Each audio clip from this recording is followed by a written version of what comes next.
E aí pessoal, tudo bem? Aqui quem fala é o Pen trazendo mais um vídeo para vocês. E hoje eu vou fazer um vídeo que eu já devia ter feito há muito tempo e que é muito importante e fácil para mim fazer. Eu já expliquei em algumas lives isso, né? Agora eu vou explicar em um vídeo para deixar oficial e para as pessoas poderem ver sempre. E eu vou falar sobre a estrutura das revoluções científicas, como que funciona a ciência e como que ela evolui. Eu vou explicar a estrutura das revoluções científicas, que literalmente é o nome do livro, A Estrutura das Revoluções Científicas, do Thomas Kuhn. Esse livro aqui, ele é muito importante. Ele foi considerado por muitos o livro mais importante do século XX. Essa daqui é uma das obras mais importantes do século passado. Eu vou explicar, dar um baita resumaço sobre ela e vocês já vão entender a importância delas. Então, só para vocês terem ideia de como isso é importante, foi dessa obra que surgiu o termo mudança de paradigma, quebra de paradigma. Então vamos lá, esse livro ele foi escrito pelo Thomas Kuhn, que ele foi um físico e ele era professor da faculdade, né? E ele foi escolhido para dar aula de história da ciência. E ele não era historiador da ciência, né? Mas ele começou a estudar a história da ciência e ele teve uma percepção diferente da história da ciência. E é engraçado, porque ele foi explicar como que as revoluções da ciência funcionam e ele causou na revolução na ciência, fazendo isso. E essa é a principal forma que se vê como a ciência funciona, né? Então eu vou compartilhar com vocês. Então primeiro vamos estabelecer o que é um paradigma, certo? Ele usou o termo paradigma com vários significados na sua obra, são mais de 20 significados. Porque o paradigma, vamos colocar ele como uma ideia, uma forma de pensamento, certo? Então, o nosso paradigma hoje em dia, por exemplo, é o quê? Se eu pegar a minha carteira e soltar, ela vai cair no chão por causa da gravidade. O paradigma de hoje em dia, que já tem tempo, é o da gravidade. Porque na época dos gregos, a carteira iria cair, porque a carteira é formada pelo elemento Terra, e o centro do elemento Terra é o centro do planeta Terra, né? E elementos parecidos tendem a se aproximar. Então a carteira é de Terra, ela vai naturalmente se aproximar do elemento Terra. E o planeta é feito de Terra, né? A parte de baixo dele, então as coisas vão cair. Esse é um paradigma antigo, é o antigo paradigma sobre a queda das coisas. Então o paradigma é a ideia, é a forma de você ver algo, uma coisa, né? Aí você tem um paradigma, né? E aí você sempre vai ter um paradigma vigente, né? Então, hoje em dia, a gente tem o paradigma da gravidade, mas não é mais a gravidade como Newton via. O Einstein colocou um novo paradigma sobre a gravidade do Newton. Hoje em dia, a gente vê a gravidade com seus fenômenos de distorção do espaço-tempo. Antigamente, para Newton, a gravidade era uma força de atração e ela não estava relacionada com o tempo, por exemplo, certo? Enfim, então a gente tem um paradigma, né, que são as ideias vigentes na ciência. E quando você tem um paradigma vigente, ocorre o período que ele chama de ciência normal. Então, eu já vou passar aqui na tela, em algum lugar, o nome das etapas, né, e aí eu vou colocando legenda. Então, então começa apenas ciência normal. A ciência normal é normal, né? É o que se faz normalmente. Então você tem um paradigma novo e você começa a ir descobrindo fenômenos e coisas e você vai testando se as contas, se a análise bate com a ciência que você tem, com o paradigma que você tem. Então você vê, descobrir um planeta aqui, seguindo a lei da física, vai levar tanto tempo para ele dar uma volta. Você analisa e vê se não leva esse tempo para dar essa volta. Então você vê se o paradigma está correto. E você vai suas contas e tal, com base nesse paradigma que está valendo, e você vai construindo a ciência com base nisso que você acredita, no que a ciência, como a ciência vê as coisas durante esse período da ciência normal, né? Dentro do paradigma vigente. Só que aí, isso vai acontecendo de boa, e chega uma hora que alguém vai encontrar uma coisa e você não vai conseguir explicar essa coisa. É o que o Thomas Kuhn chama de anomalia. Começam a surgir anomalias na sua teoria científica. Coisas que você não consegue explicar, certo? Então, é um pouco difícil pegar um exemplo assim, mas você pegar Newton, ele não conseguia explicar fenômenos de radiação, por exemplo, e também antes do Einstein não conseguia vincular a mecânica e o eletromagnetismo. Se você via algo por um olhar mecânico dava um resultado e por um olhar eletromagnético dava outro resultado. Quando Einstein propôs a teoria da relatividade, a restrita, né, e a geral, as contas bateram.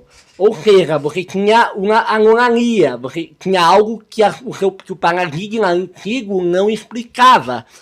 E aí, quando surge essa anomalia, as pessoas elas vão tentando explicar, que elas tentam explicar com base no que elas conhecem, né? Até que vai chegar alguém que vai falar, não, peraí, isso é errado isso aqui, vai tentar ver de outro jeito. E aí, nesse momento que alguém vier com um outro paradigma, uma outra ideia, uma outra forma de ver o problema, aí se a comunidade científica aceitar essa nova visão, esse novo paradigma, aí ocorre uma revolução científica, uma mudança de paradigma. Você quebra o paradigma vigente e entra com um novo paradigma. Então é aí que você ocorre a revolução científica, né? Também cabe eu falar que enquanto está ocorrendo a ciência normal, acontece o que o Thomas Kuhn chama de montagem de quebra-cabeças, que você pega os fenômenos. Então, por exemplo, veio um paradigma novo, por exemplo, a teoria da relatividade do Einstein. O cara falou, tá bom, aqui explica o problema da radiação de corpo negro, explica esse erro que estava encontrando no período de órbita de Mercúrio, explica. Então você vai pegando várias pecinhas do quebra-cabeça e você vai tentando encaixar no paradigma e ver se o paradigma explica. Se alguma peça que não encaixa no quebra-cabeça desse paradigma, dessa teoria científica, aí você tem uma anomalia, né? E aí então, quando alguém encontra uma solução para essa anomalia, que é um outro quebra-cabeça que as outras peças encaixavam, pelo menos na maioria delas, e outra peça encaixava, e as pessoas aceitaram que esse paradigma novo, que essa teoria nova é mais coerente que a outra, explica, é mais verídica, digamos assim, né?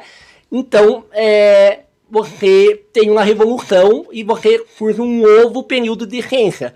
Aí vai recomeçar o ciclo. Então, quando surgir uma revolução no paradigma, vai de novo as pessoas vão passar pelo período de ciência normal, vão tentar pegar, fazer a montagem de quebra-cabeças, e vão construindo a ciência dentro dessa nova interpretação que foi aceita, né?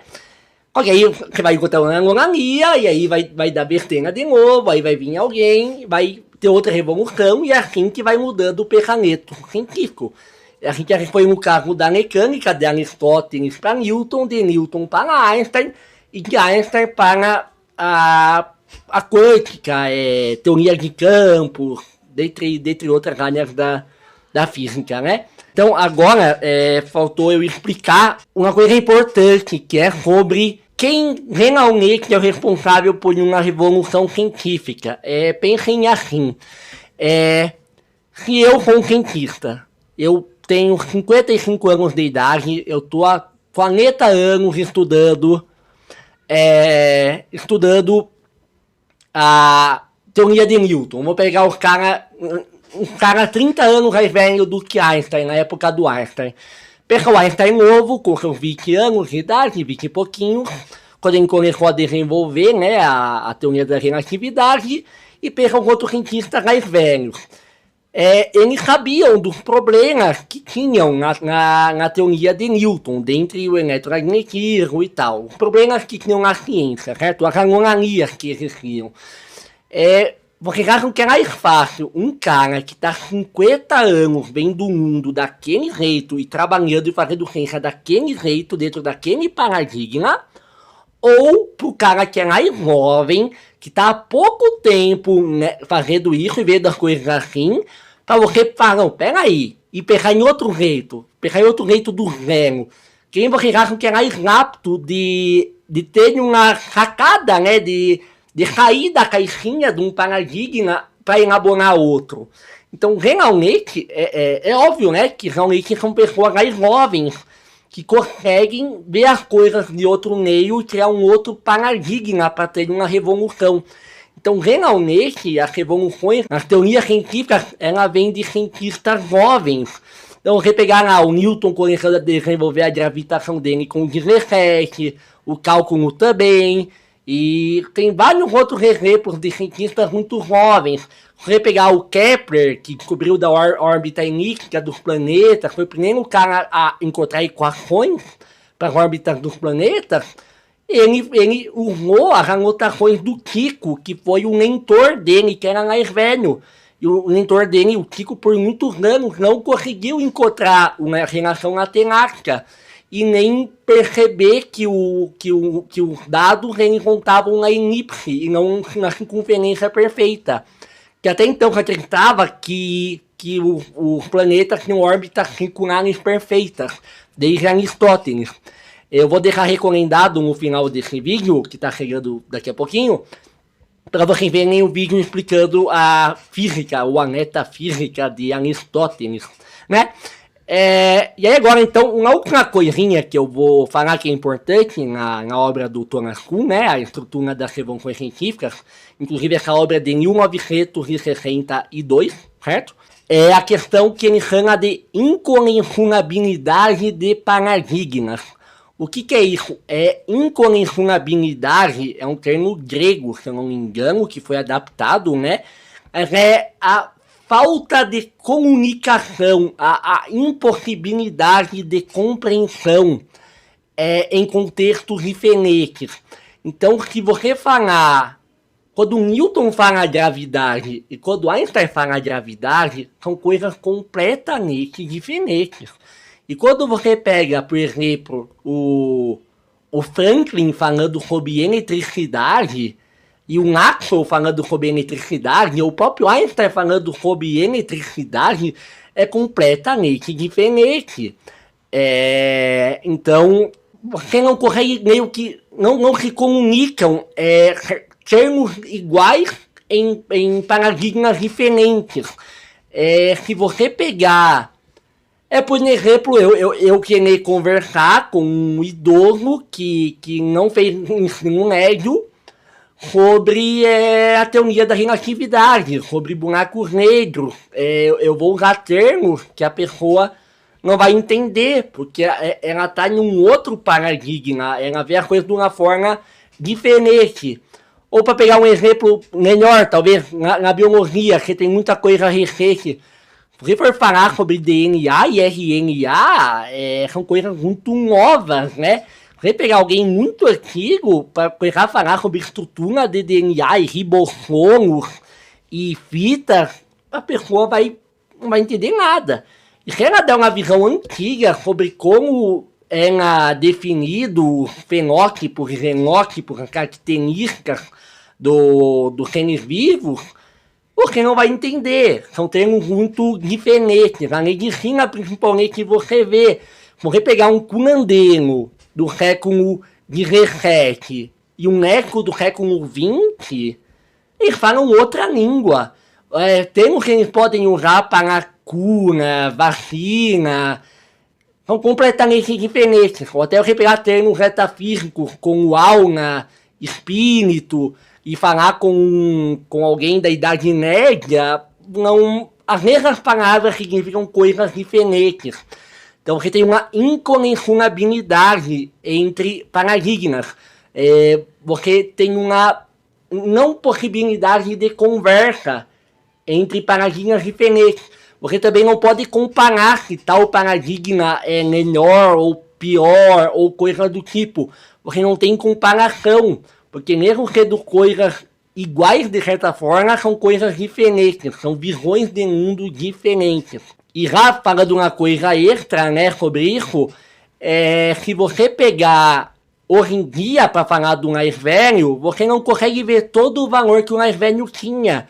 Você está estudando de hoje, que não é mais completo e tal, e você não vê o valor que uma coisa tinha antigamente. É um exemplo que tem dado pelo Alexandre Coiré, que é uma escultura, por exemplo, de uma mulher velha, porque vai achar aquela mulher feia e feia, voada, não vai ver muita beleza nela. É se você pegar, por exemplo, pode pegar aqui, na verdade aquela ali é a Gisele Bündchen velha, no futuro. Quem vê uma foto da Gisele Bündchen velha, por exemplo, não vai achar ela uma pessoa super bonita. Mas vendo agora, a Gisele Bündchen é linda, maravilhosa para muitas pessoas, né? Então, assim, é isso, sabe? No futuro é difícil a gente ver o valor que as coisas tinham na sua época. Você não pode falar que alguma coisa não tinha algum valor porque hoje você tem uma outra versão que pode ser mais útil, mais avançada, né? Você não consegue ver o valor de um paradigma que você não está nele, porque você não está nele. Você não tem como compreender e mencionar se você não está dentro daquele contexto, certo? Então aqui eu expliquei um pouco, né, de epistemologia, principalmente explicando os conceitos do Kuhn e dando um resumão de como é a estrutura das revoluções científicas, né? E isso aí, espero que vocês tenham gostado, que tenham conseguido aprender um pouco mais sobre como a ciência funciona, conhecer essa visão, né, que é a mais aceita de como funciona a ciência, lembrando que já tem coisas que estão sendo mudadas nessa visão. É uma obra do século passado, tem muitas pessoas estudando, criando novas teorias, e é por isso que a ciência é tão legal, ela está sempre evoluindo, mudando e melhorando. Ela é uma construção humana. Não existem verdades absolutas. Certo? Mas lembrando, o método científico ele comprova as coisas, certo? Não é porque a ciência não é uma verdade absoluta que ela seja uma mentira absoluta. O método científico ele é testado, ele é comprovado, certo? Não é dito sem saber. Então a ciência é extremamente confiável. Até hoje não existem meios mais confiáveis de informação. Então é isso aí, espero que tenham gostado. Deixa o like aí para fortalecer, né? Ativa o sininho também, que o YouTube não notifica ninguém dos seus vídeos. E vai estar aí em algum cantinho aí o vídeo da metafísica de Aristóteles. Então, se não ter assistido, por favor assista. E é isso aí. Ficamos por aqui e até a próxima.